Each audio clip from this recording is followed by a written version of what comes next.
Welcome to Projects for All. My name is Mike and this is DeWALT's DWS780 dual bevel sliding compound miter saw. It's a lot to say and there's a lot going on here. More to look at actually than we normally have in these videos. So let's get you in here. We'll check out all the knobs, all the adjustments, all the tweaks and all the ways to fine tune this for exactly the cut you need. And then we're going to grab some wood and we're going to see just how good it is and if it's worth its hefty price tag. So we have our table bevel adjustment, we have our lock, and we have our button to override the detents. So there's a detent at obviously 0, 15, 22 and a half, 31.6, 45, and then 60 degrees. You go 60 to the right and 50 to the left. This is the detent release button. There's a lever here. If you press the button and flip the lever up, and that overrides so it swings both directions, but you can still lock it down and it's rock solid. Release that button and you get the detents again. The scale is metal and these detents are super tight. You get no flex at all. You can adjust this whole scale here by loosening these screws, and then you can adjust this to calibrate. You can also calibrate the pointer. There's a screw at the top. To lock your saw in the downward position is this pin right here. You push the saw all the way down and just push that pin in. And now its saw is locked down for transport or safety or just to make it more compact. Across the top here, you got a pretty stout carry handle. You have your standard switch. There's a hole in it so you can put a padlock so you can lock this sucker down. So if you got weirdos on the job site or an orange cat you don't trust, you can lock this saw down. You got a little switch here that turns on a light. The light, while it works as a work light, is actually meant to project a line down on your workpiece, the shadow of the blade, but we're going to get to that in a minute. In the back here you have your scale for your tilt 50 degrees and also 50 degrees in the other direction, right or left 50 degrees. To tilt the saw is this industrial looking knob right here, made of aluminum. It's pretty stout. So loosening that allows us to tilt to 45 degrees. To go to the right, we pull this out. You gotta tilt it back a little bit, pull this out, and then it just kind of gets hooked in the out position. And now we can go 45 degrees to the right. To go that extra 5 degrees and make it 50, there's a couple stops. There's one lever here that actuates on the end of this bolt. So if I pull this down, I can go another 5 degrees. If I push it in, it stops at 45. There's one on this side too. It's right here. So if we tilt this back a little bit, flip this out, we go an extra 5 degrees to 50 degrees. Flip it back in, it'll stop at 45. When we bring this back, because I have this lever pulled out still, that yellow lever right here, if we flip this back in, then it'll stop at 0 and it will not tilt to the right anymore. On the back here, we have these two adjustable stoppers. If we tilt it, we get 45 degrees. If we flip these in, it'll contact this screw right here, which is adjustable. So that's 22 and a half, and it stops automatically. If we flip it in, you have this one here. It'll contact that for 39 degrees, which is the standard bevel for crown molding if you're laying crown molding flat on the table. You can take these out, flip this bottom one over, and it'll change it to 30 degrees. So for non-standard crown molding, I've actually never come across that. I don't know if that's bigger crown molding or fancy crown molding or maybe crown molding available in Europe. So if you know why you'd need 30 degrees, you tell me. Let us know in the comments. So for your slide mechanism, this one, even though it's pretty jammed up with sawdust, is fairly smooth. It's a little notchy, a little, but not bad at all. It slides good. It's easy to slide. One finger, no problem. It has a lock This little plastic knob right here locks your slide. And it's pretty positive. I mean, it locks hard. It also has this lever here. Flip this over and just hook it on this screw right here. The instructions will tell you that when you have base molding standing up vertically on the fence, this is the ideal position to have it in. In that instance, you're not really using the slide, obviously. Each side has a removable fence. This is the left side. That fence just fits in this groove right here, and then there's a thumb screw to lock it down, and it just slides in. It stops. So when you're making straight cuts, that tightens down, and that fence is pretty solid. Same removable fence on this side. You got a pretty nice quick clamp. There's a hole on either side, same hole on the other side. And the quick clamp just has a flat spot here. So you put it facing straight back from the saw until it goes all the way in, and then it just flips around. Won't come out. Easy to take back off. So you can adjust up and down and then screw it down. So here on the back right, you have your one tool. You got a T30 on this side and 13 mil or 1/2 inch on this side. And this wrench will work with almost everything with this saw. Everything that needs a quick adjustment on the fly. There is a smaller torque size for some of the smaller screws, but for the most part, this will do you. There's one more quick setting, I guess, if you will. You have this little arm right here, and you have this bolt here. There's a jam wing nut up here. I'll pull it out of there, you can see it. So with the arm back in this position, you get full plunge on your saw. If you flip this little arm over, it acts as a stopper. You can adjust the depth of this and then just spin down the wing nut.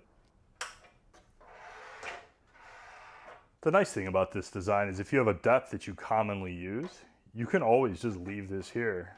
Flip that up, use the saw as normal, and if you got to do one cut on a certain depth, you just flip this over, get your one cut, flip it back up. It takes no time and there's no messing around. So we're going to do our blade, flip this back. You got this screw right here that you have to loosen. Flip that up, we can access the arbor bolt. Press our arbor lock button, reverse thread, bolt, washer,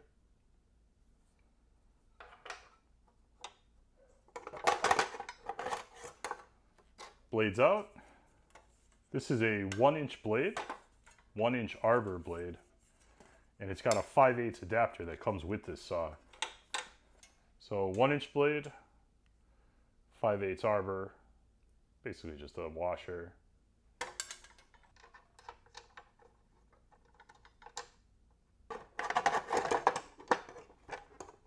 Goes back in the same way.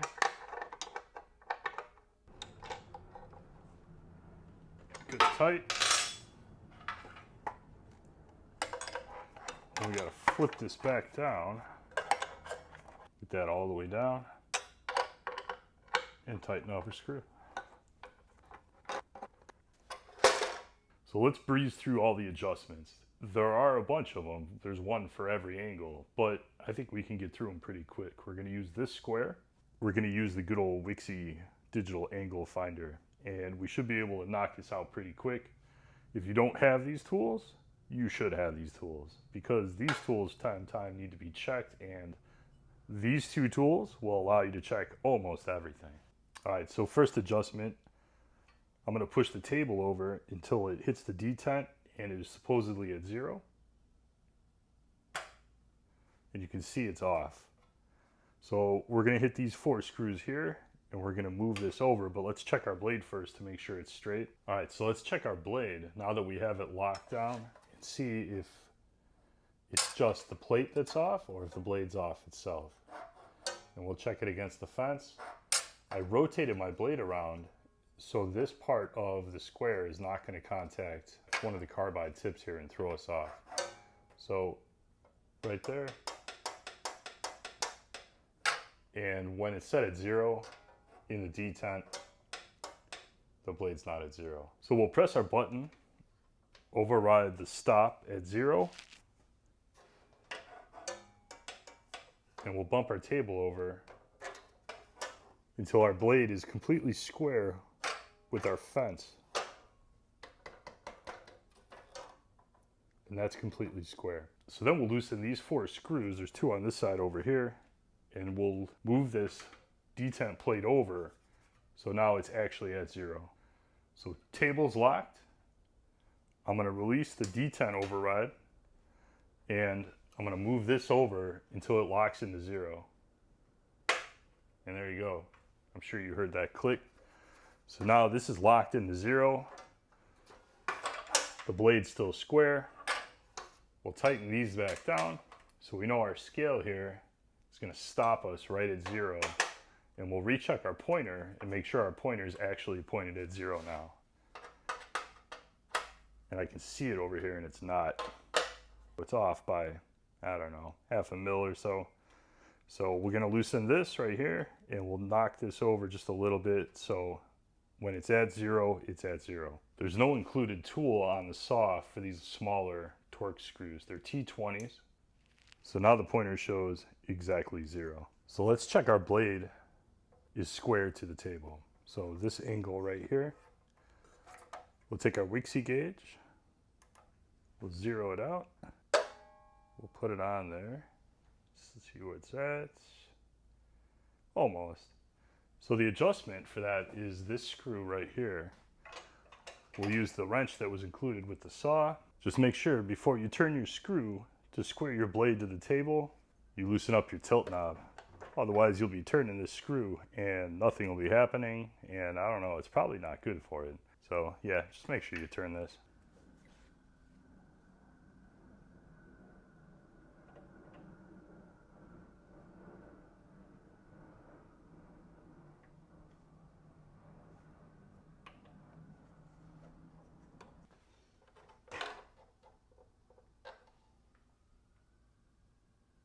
After we squared our blade to the table, our pointers back here magically went to 0. So I was going to show you adjusting the pointers, but both sides went back to 0. The dust collection on this is literally just this straight plastic pipe that runs from here. It's 1.5 inches outside diameter on this side, and it runs to right behind the blade here. And there's like a rubber boot that helps not get hooked on the fence when you slide it, and gives you a little funnel for the suction to grab the sawdust. Luckily for me, my little rigid shop vac has 1.5 inches inside diameter. I'm sure that's not by accident, but this will work perfect. This is DeWALT's DWS726 miter saw and planer stand. I never thought about putting a planer on one of these, but there's no reason you couldn't, and it's actually probably not a half bad idea. This thing is an absolute beast. With the saw on it, it weighs a ton. To release it, you flip the lever and lift up. It has a stop halfway, and it goes to the floor, and it's that simple. 8-inch tires. It's about 5 feet tall. To the handle. To set it back up, literally just stand on it, flip the lever over, and pull up until it locks. There's the aforementioned lever. This just gets flipped to the side, and it won't drop if you flip it. You gotta lift up and release it. And then if you let it go, it'll stop halfway, lift it back up, lever, till it clicks, back up. Comes with these nice big rollers. They're height adjustable. There's a knob right underneath it. Just slides up and down. Height adjust. And there's another knob back here that allows it to pull out. Makes it about 8 feet 2 inches wide, roughly. From one roller to the next. So the saw is here. And the Harley, which is about as clean as that thing ever is right there. So We'll turn on our dust collector, hook it up, and we're going to chop up a ton of wood, and we'll see what that Harley looks like at the end. I don't know. I guess if we could always just blame it on the rigid vacuum. So here's your Cutline light. Turn on the LED, and there is a distinct line. You can even see the carbide tips in the shadow. If you spin it up, obviously the carbide tips smooth out, and you get a really distinct line. I mean, not that this isn't a distinct line.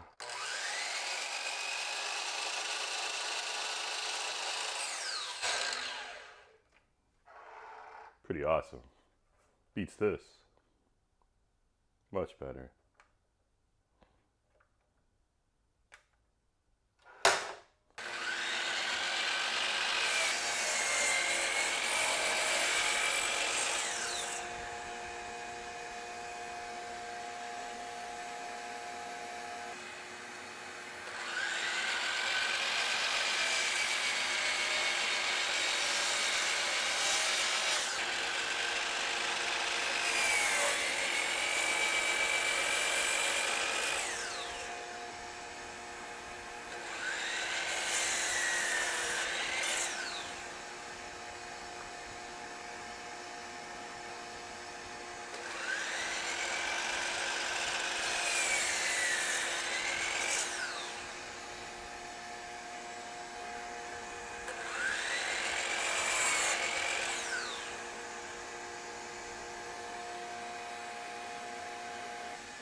So there it is, an absolute beast of a chop saw. This thing doesn't slow down. This motor is powerful, seriously powerful. The adjustments and the preset angles that you can find on this quick, if you're doing this professionally and you use these angles every day, it's got to be awesome. But does a do-it-yourselfer really need something this elaborate? And normally I'd say no. No, you can get by with whatever, and you can, of course you can. But for the extra, maybe $200 over a basic chop saw, this thing offers a lot of advantages. And the quality of it is second to none. The adjustments went smooth, this thing's calibrated, it's spot on. It cuts everything like butter. It cut oak, it cut 2x12s, it cut 4x4 treated. 2x4s, there's no idea there's a 2x4 on the table. When you plunge that saw, it goes right through it like it's not there. This thing, it's absolutely top of the line. And I wish I owned it, because I've been putting up with a blue Ryobi for 20 years and it is nothing like this. I wholeheartedly recommend this thing. If you're in the market for a chop saw and you have a big budget, you can't go wrong with this. Thank you so much for watching my video. We got more of tool videos on the way. Subscribe, hit the like button. It really helps out me and the channel. Thank you very much. I'll see you in the next video.